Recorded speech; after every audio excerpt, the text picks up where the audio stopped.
اسرائیلی سفارت خانے کی فلسطین پر متنازع post, Singapore in action, post ہی ہٹوا دی۔ پوسٹ میں ایسا کیا تھا؟ تفصیلات جانتے ہیں اس ویڈیو میں۔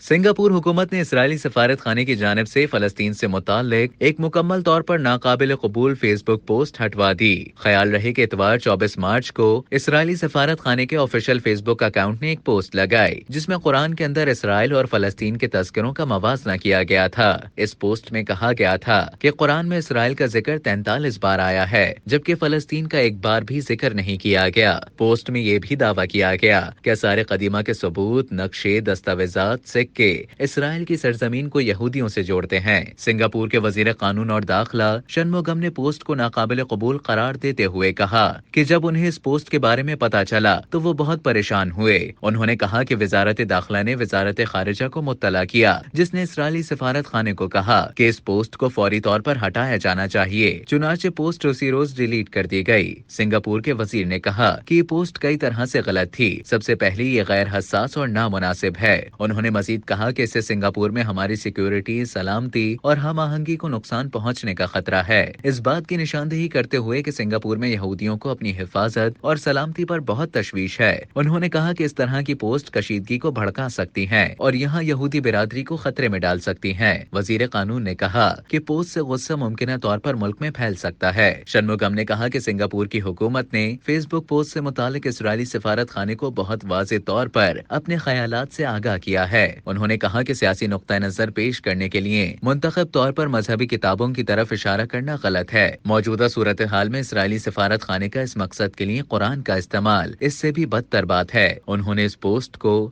تاریخ دوبارہ لکھنے کی حیران کن کوشش بھی قرار دیا۔